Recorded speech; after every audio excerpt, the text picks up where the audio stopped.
하나님의 말씀은 사도행전 12장 제가 1절부터 11절까지 봉독을 하겠습니다. 읽습니다. 그때 헤롯 왕이 손을 들어 교회 중에서 몇 사람을 해하려 하여 요한의 형제 야고보를 칼로 죽이니 유대인들이 이 일을 기뻐하는 것을 보고 베드로도 잡으려 할새 때는 무교절 기간이라. 잡음에 오게 가두어 군인 내식인 내 패에게 맡겨 지키고 6월절 후에 백성 앞에 끌어내고자 하더라. 이에 베드로는 옥에가 쫓고 교회는 그를 위하여 간절히 하나님께 기도하더라. 헤롯이 잡아내려고 하는 그 전날 밤에 베드로가 두 군인 틈에서 두 쇠사슬에 내어 누워 자는데 파수꾼들이 문 밖에서 옥을 지키더니 호련히 주의 사자가 나타나매 옥중에 광채가 빛나며 또 베드로의 옆구리를 쳐 깨워 이르되 급히 일어나라 하니 쇠사슬이 그 손에서 벗어지더라. 천사가 이르되 띠를 띠고 신으라 하거늘 베드로가 그대로 하니 천사가 또 이르되 겉옷을 입고 따라오라 한데 베드로가 나와서 따라갈새 천사가 하는 것이 생시인 줄 알지 못하고 환상을 보는가 아니라. 이에 첫째와 둘째 파수를 지나 시내로 통한 쇠문에 이르니 문이 저절로 열리는지라. 나와서 한 거리를 지나매 천사가 곧 떠나더라. 이에 베드로가 정신이 들어 이르되 내가 이제야 참으로 주께서 그의 천사를 보내어 나를 헤롯의 손과 유다 백성의 모든 기대에서 벗어나게 하신 줄 알겠노라 하여 여기까지만 읽겠습니다.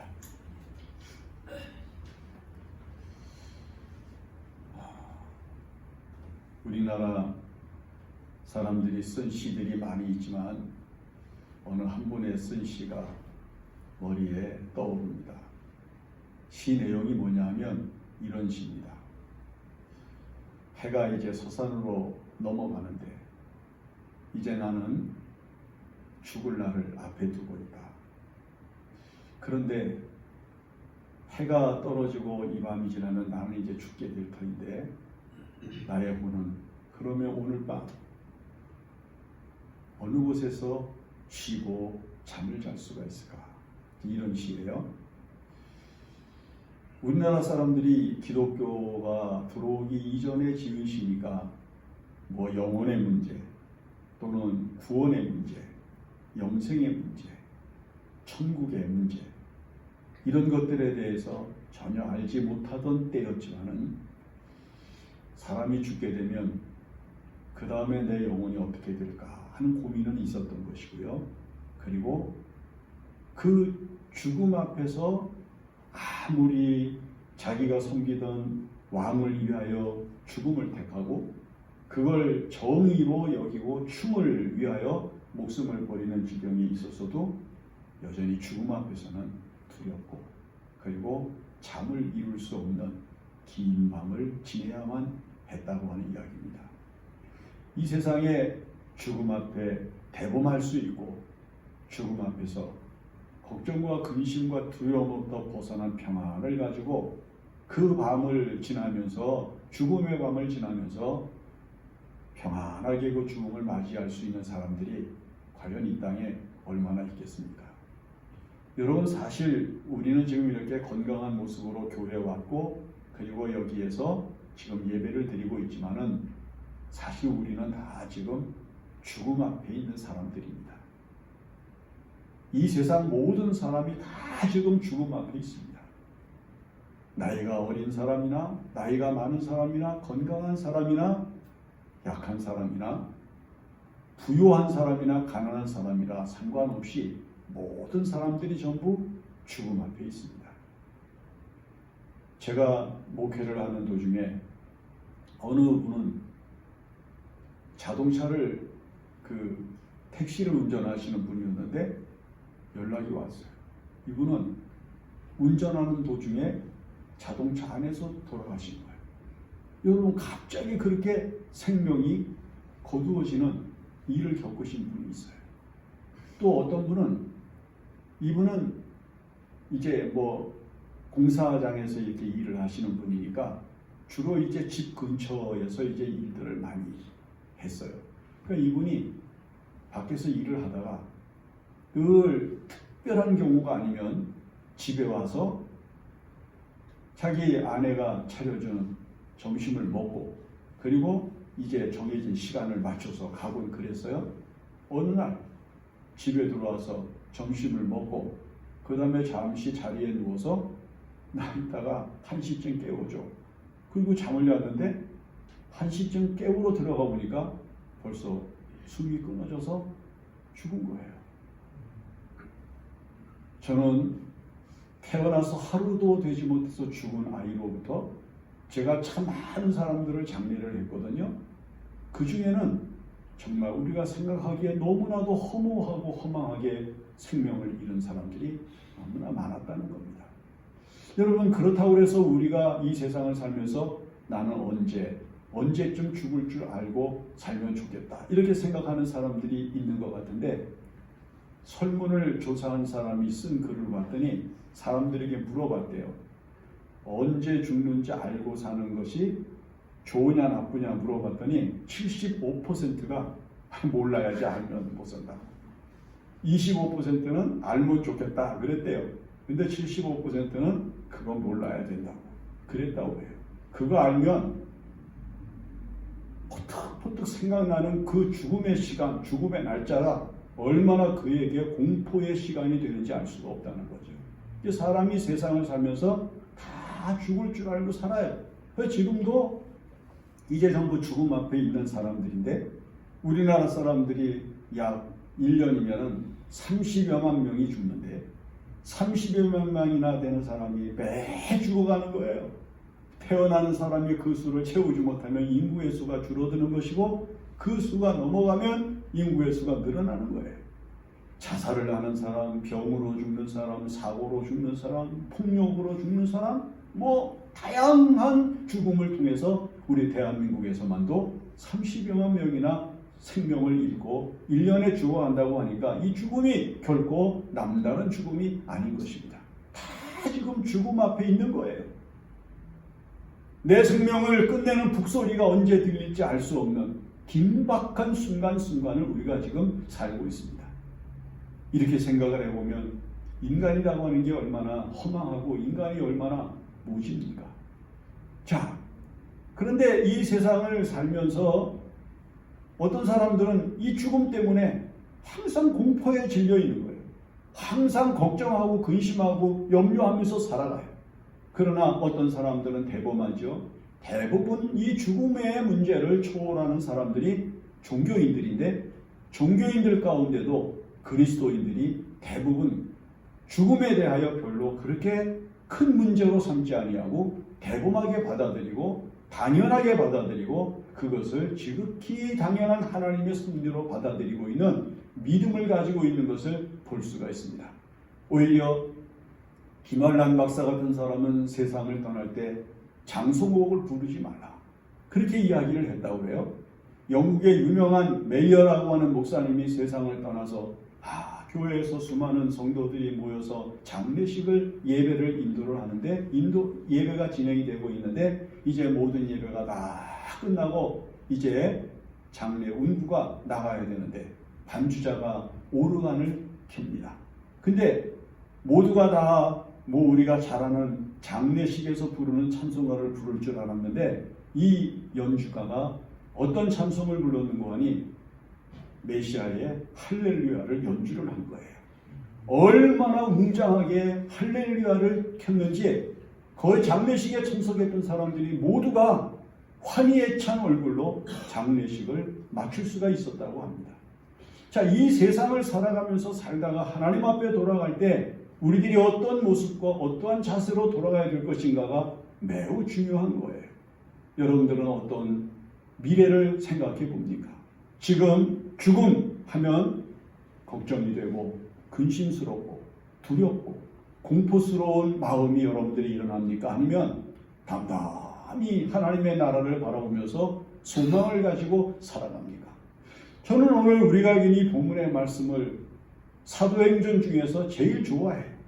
왜냐하면 이 베드로가 우리들에게 보여주는 이 죽음 앞에 있는 현재를 어떻게 극복하고 어떻게 이 문제로부터 벗어나고 있는가를 우리들에게 가르쳐주고 있기 때문입니다.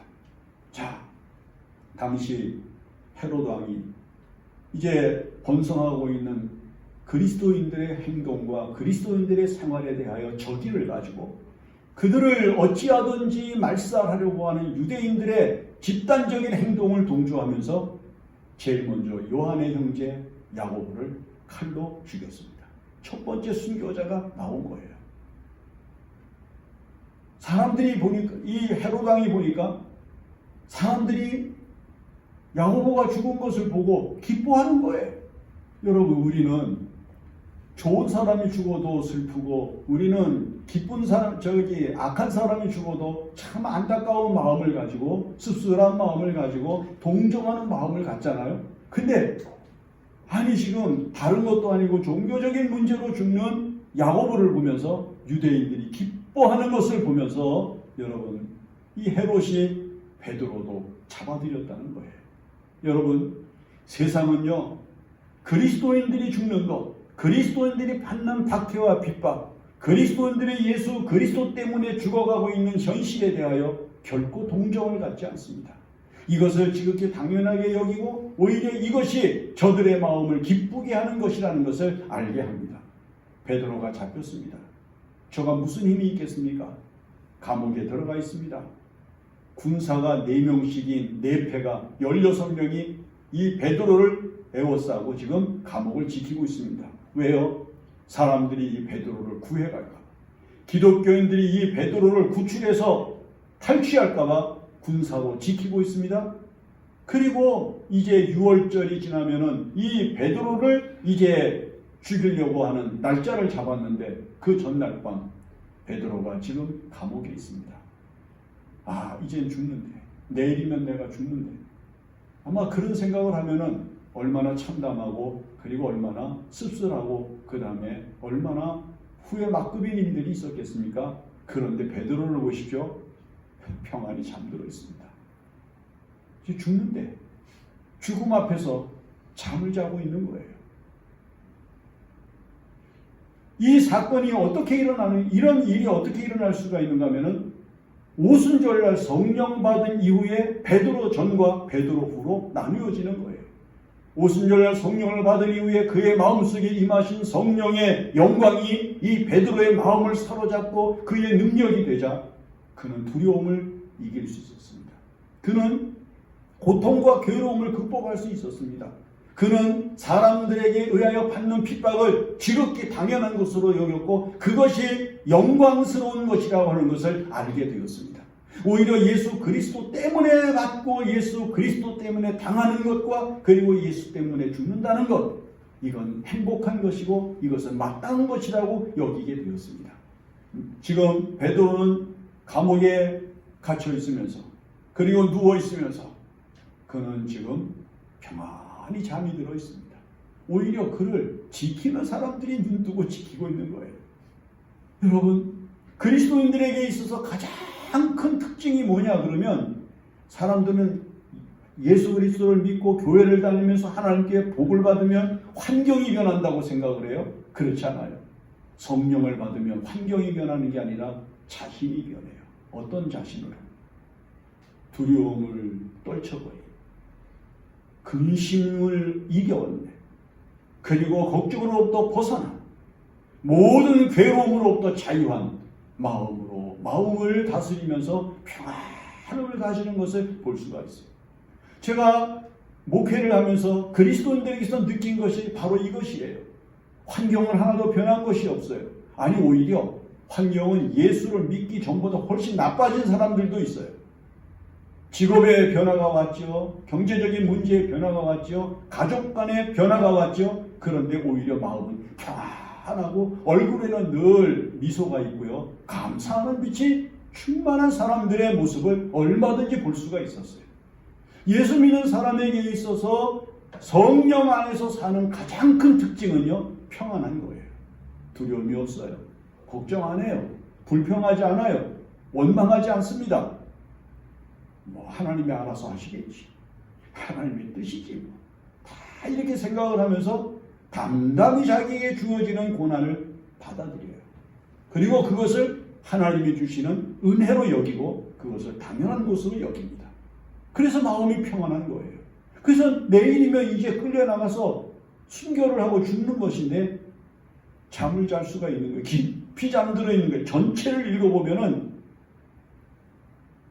천사가 와서 그를 옆구리를 쳐서 깨워줘도 그의 착고가 풀어져 나가도 그 다음에 그를 천사가 끌고 나가도 이게 꿈인가 하는 생각을 가지고 있을 정도로 깊이 잠들어 있는 거예요. 하나님께서 이렇게 말씀하시죠. 하나님이 그 사랑하는 자들에게는 잠을 주시는도다. 베드로가 하나님께 사랑받는 증거가 무엇이었는가? 죽음 앞에서 잠을 잘 수 있는 평안함이었어요.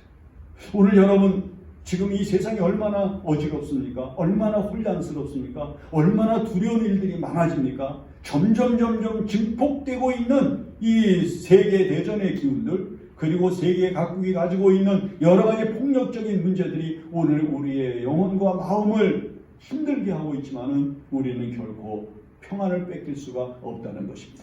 예수님께서 내가 너희에게 평안을 주노니 말씀하신 대로 우리의 마음에 주신 이 평안을 가지고 이 세상을 살면서 여러분 죽음 앞에서도 대담하게 그리고 평안하게 밤을 지새우고 삶을 살아가는 여유를 가지고 생활하는 믿음의 사람이 되어야만 하는 것입니다. 베드로 평안합니다. 잠을 잡니다. 두려움이 없습니다. 근심이 없습니다. 이미 그의 영혼은 하나님의 손에 맡겨졌고 그리고 그의 영혼은 이미 하나님의 손에 있었기 때문이죠. 이제 우리 모두가 믿음으로 살면서 이 세상을 이길 힘을 주님이 주시는 평안으로 채워야만 합니다. 믿음의 사람은 평안함으로써 자신이 하나님의 사람인 것과 하나님의 은혜 가운데 사람인 것을 넉넉히 드러냅니다. 그 다음에 보세요.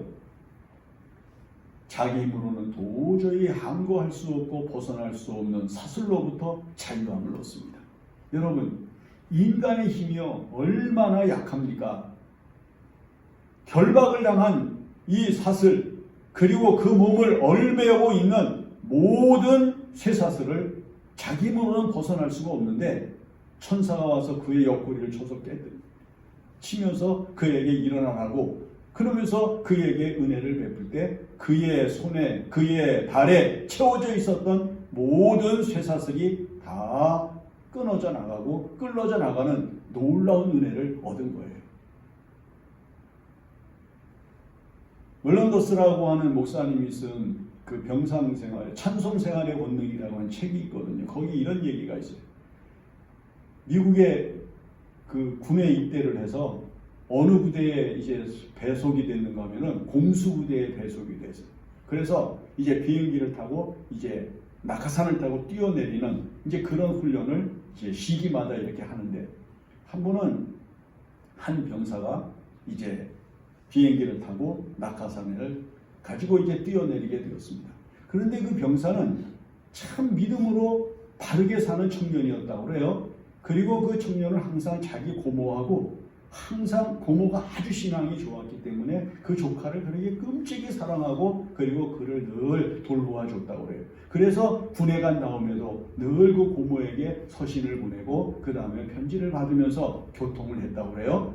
근데 이제 그 고모가 그 조카를 위해서 늘 기도를 하고 그러고 있었는데 밤 늦게 깊은 밤인데 갑자기 고모가 깨어나게 된 거예요.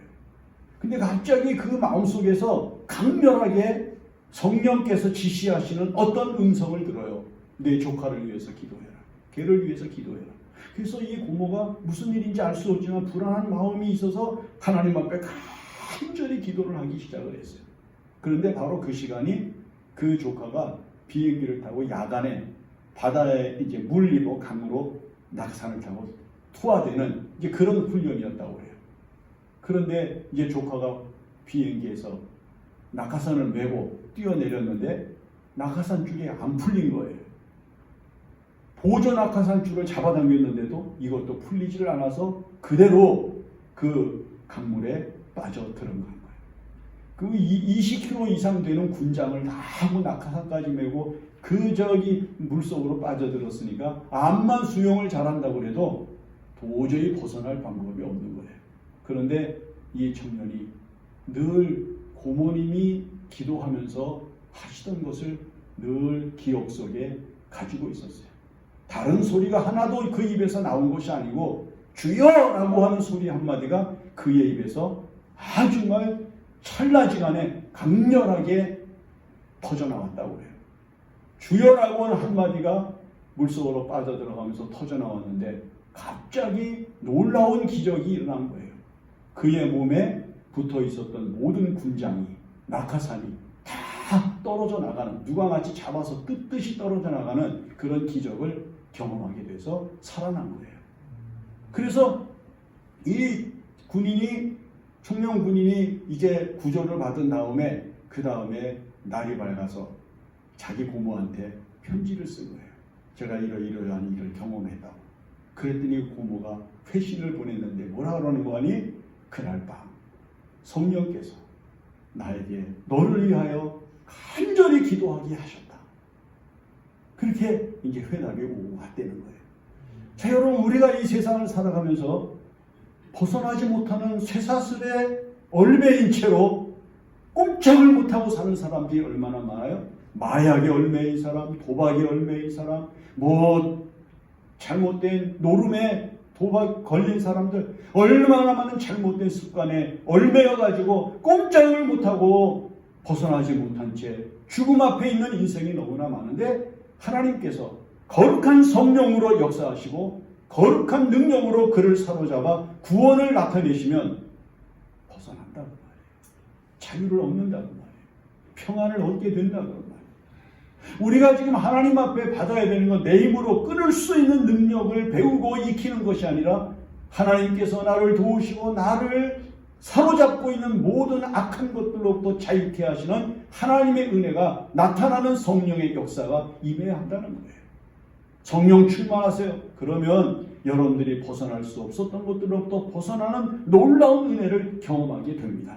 죄로부터 벗어납니다. 잘못된 습관으로부터 벗어납니다. 잘못된 행동으로부터 벗어납니다. 잘못된 생각으로부터 벗어날 수 있습니다. 내 힘으로는 못합니다. 하나님의 성령이 나의 마음을 감동하시고 내 영혼을 새롭게 하시면 우리는 자유함을 얻게 됩니다. 자, 그 다음에 보세요. 이제 천사가 따라오라고 해서 신을 신고 따라가잖아요. 그런데 밖으로 나가기까지는 철장 문이, 철로 만든 문이 있단 말이죠. 그런데 놀랍게도 베드로가 천사의 길을 따라가니까 문이 저절로 열렸다. 난 이 표현처럼 멋있는 말이 없어요. 그냥 문을 억지로 열려고 한 게 아닙니다. 가는데 문이 저절로 열리는 거예요. 여러분, 형통이라는 말이 이거예요. 형통이 뭡니까? 가는 길이 열리는 거예요. 어떤 사람은 모든 걸 다 완벽하고 준비를 했는데 형통하지 못한 거예요. 안 열리는 거예요. 우리 목회자들 가운데 그런 사람들이 많아요. 저 미국 같은 데 가려고 이제 다 준비를 하고 미국에 있는 교회들하고 연결이 다 되었어요. 그래가지고 그쪽에 허락도 받고 다 준비가 돼가지고 이쪽에서 말이에요.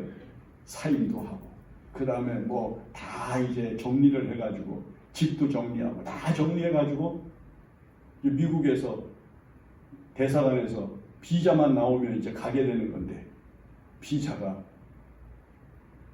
취소가 된 거예요. 아니 뭐 발급이 안 된 거예요. 그래서 못 간 사람들 꽤 많아요. 그래 교회는 사임했지, 사택은 벌써 비워줬지, 짐은 이미 다 그저 처분하려면 웬만한 것들 다 처분했지, 다시 시작을 해야 되는 어려움을 겪는 목사들이 꽤 많이 있었어요. 여러분, 인생이 이 세상을 살아가면서 자기가 세운 계획대로 잘 되어지는 은혜는 인간의 힘이 아니라 하나님의 은혜라는 거예요. 베드로가 지금 길을 나갑니다. 그 어둡고 음습하고 축축했던 그 감옥으로부터 발을 디디고 이제는 밝은 세계로 나가기 위하여 천사의 길을 따라가는데 그 앞에 가로막혀 꽉 닫혀 있었던 철문이 저절로 열렸다. 이거 얼마나 멋진 표현이에요. 여러분들이 이 세상을 살아가는데 문이 저절로 열려지는 은혜, 이거요 내가 힘으로 만드는 게 아니에요. 사람의 도움으로 되는 게 아니에요. 인간이 가지고 있는 능력으로 되는 게 아니에요. 하나님께서 은혜를 주시면 문은 저절로 열립니다. 하나님이 은혜를 주시지 않으면 인간이 아무리 아름답게, 아무리 훌륭하게, 아무리 치밀하게 계획을 세웠어도 문이 열리지 않습니다. 오늘 하나님의 은혜가 여러분들에게 형통한 은혜로 임할 줄로 믿어야 되는데, 이것은 인간의 지식으로 되는 것이 아니라 하나님의 성령으로 충만한 사람에게 주어진 결과라는 거예요. 베드로가 오순절날 성령 받은 이후에 그는 놀라운 은혜를 경험합니다. 죽음 앞에서 죽음으로 들어가는 것이 아니라 죽음으로부터 벗어나서 멀어지면서 오히려 그에게 하나님께서 어떻게 은혜를 베푸셨고 그에게 어떠한 사랑을 베푸셨는가를 모든 사람들에게 보여줄 수 있는 거룩한 증거를 가지게 되었습니다. 우리가 이 세상을 살면서 다른 사람들에게 우리가 은혜 받은 사람이라는 것을 객관적으로 주관적으로 보여줄 수 있는 거룩한 증거가 우리의 삶에 넘쳐야만 합니다. 문이 저절로 열리는지라. 오늘 여러분들이 이 은혜를 가지고 이 세상을 살면서 형통한 삶을 이루어가기를 바랍니다. 기도합니다. 고마우신 하나님, 은혜 감사합니다. 우리가 이 세상을 살 때 하나님 평안한 잠을 자게 하여 주시옵소서. 두려운 마음, 근심스러운 마음 걱정하면서 잠 못 이루는 밤이 없도록 도와주시고 잘 자는 저희들 되게 하여 주시옵소서. 하나님, 죄악 가운데 살면서 벗어나지 못한, 벗어버리지 못한 습관과 잘못된 죄악과 불의한 생각과 그리고 악한 것들로부터 자유하지 못한 채 살아가고 있었던 저희들에게 복음의 능력이 힘이 되어 자유함을 얻게 하여 주시옵소서. 잘못된 생각으로부터, 습관으로부터, 삶으로부터 벗어나서 진정한 은혜 안에 사는 저희들 되게 하여 주시고, 하나님, 우리가 앞으로 이 세상을 살면서 형통한 길을 얻어야 되겠사오니 우리 앞에 닫혀 있었던 굳게 닫힌 문들이 저절로 열리는 은혜가 임하여 주시옵소서. 그리하여 우리가 살아가는 동안에 형통한 생애를 살아가게 하여 주시옵소서. 모든 말씀을 예수님의 이름으로 기도합니다. 아멘.